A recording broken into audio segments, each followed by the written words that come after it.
Today I decided to do a short video, very brief video on identifying a number 4T and what makes these rifles unique and distinctive over other rifles and other Lee Enfields.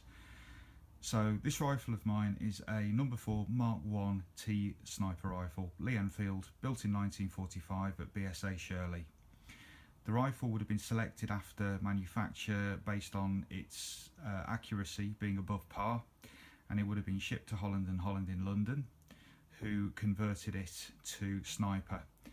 Now, out of the 16 million number 4s that got built over the years across the world, only 23,177 were converted to sniper, so they are very rare, and hence the reason why they're quite desirable, and we see a lot of fakes out there. So 1945 rifle, went to Holland and Holland, was converted probably in the final months of the war, and whether or not it saw action, I don't know. It certainly would have seen a lot of action post Second World War. Whether or not it served in that particular war, I don't know. No idea of knowing. So looking at the process of converting it, what Holland and Holland would have done is they would have installed this cheek piece here on the stock with two long brass screws usually. They would have also added a sling swivel here just in front of the magazine, which isn't normally there, and that would have been to complement use of the leather sling that these rifles were fitted with, which is a non-standard issue sling, but and a standard issue one for number 4Ts.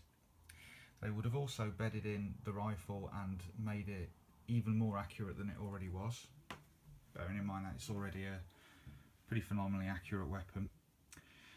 And they would have fitted the pads for the scope, enabling the removable number 32, in this case Mark III scope, to be fitted.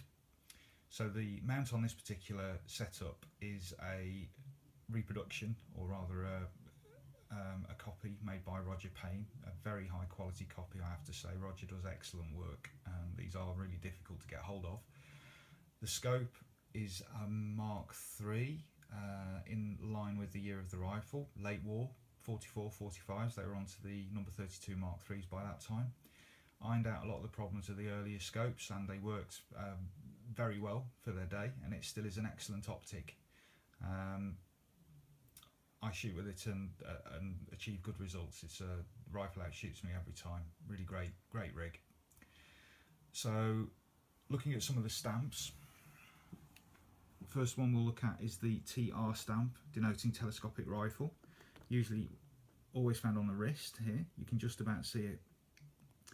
The TR stamp was put on by the factory where the rifle was manufactured, and that denoted that it was suitable for sniper conversion. You do occasionally see rifles that have TR stamps but don't have the rest of the Holland and Holland stamps, and popular opinion says that they are the rifles that BSA deemed were good enough, but when they got down to Holland and Holland, they were deemed unacceptable for whatever reason and just went back to normal issue. So those rifles do pop up from time to time. The next stamp I'd like to look at is this famous T stamp here on the left side of the receiver wall. The font is very distinctive, thin neck, curl down edges to the top of the T there, usually struck very deeply, very hard, and it looks fresh, completely out of keeping with the other stamps and markings on the rifle. That T is a very distinctive part of the rifle's history for obvious reasons. So if we just flip the stock over here,